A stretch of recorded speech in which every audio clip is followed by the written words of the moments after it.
सपा सांसद इकरा हसन ने कहा कि पार्टी और सरकार से ऊपर संविधान। सपा सांसद इकरा हसन ने कहा, लोकतंत्र के मंदिर में खड़े होकर उत्साह और बहुत गर्व महसूस हो रहा है।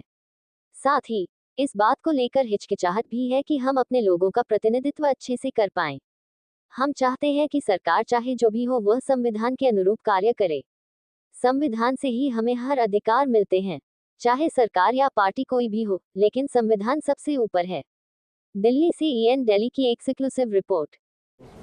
पहली बार संसद में आई, चुन के आई, कैसा फीलिंग हो रहा है, किस तरह से देखिए? जी, उत्साहित भी हैं और साथ में थोड़ी नर्वसनेस भी है। हम देश के सबसे बड़े लोकतंत्र के मंदिर में खड़े हैं और ये सबसे बड़ी पंचायत है हमारे देश की, तो बहुत गर्व भी महसूस हो रहा है और साथ में ये भी हिचकिचाहट है कि अपने लोगों का रिप्रेजेंटेशन हम अच्छे से कर पाएं। जिस तरह से आप लोग आई थी विपक्ष को, प्रधानमंत्री जी ने ये कहा कि विपक्ष को हम साथ लेके चलेंगे, लेकिन आप लोग आई थी तो संविधान की कॉपियों के साथ आई थी, प्रोटेस्ट करते हुए आई थी। इसको लेकर क्या संदेश देने की कोशिश की? नहीं, प्रोटेस्ट नहीं है, ये एक सिंबोलिज्म था कि हम लोग चाहते हैं कि सरकार चाहे जो भी हो वो संविधान के अधीन होकर चले और संविधान से ही हमें हर तरीके के अपने राइट्स मिलते हैं। तो और ये पूरा जो चुनाव है वो संविधान को बचाने के लिए ही लड़ा गया था विपक्ष द्वारा, तो उसी का ये सिंबलिज्म था कि हम सरकारें कोई भी हो, पार्टी कोई भी हो, लेकिन संविधान सबसे ऊपर है। आज सबसे बड़ा मुद्दा चल रहा है नीट का, जिस तरह से पेपर लीक के सामने मामले आए हैं उसको लेकर के आप लोग भी उठा रही है, बार-बार सरकार से पूछ भी रही है, लेकिन सरकार बोल नहीं रही। इसको लेकर क्या कहना? देखिए, लगातार पेपर लीक हो रहे हैं और कुछ एग्जाम्स खारिज हो जाते हैं,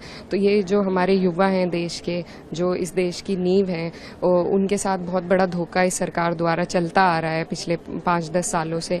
तो ये एक बड़ा गंभीर मुद्दा है क्योंकि बच्चे तैयारी करते हैं अपना भविष्य संवारने के लिए और फिर उन्हें जब इस तरीके से उनके साथ छल कपट होता है तो ये बहुत ही शर्म की बात है हमारे देश के लिए भी और इस सरकार के लिए खास तौर पर।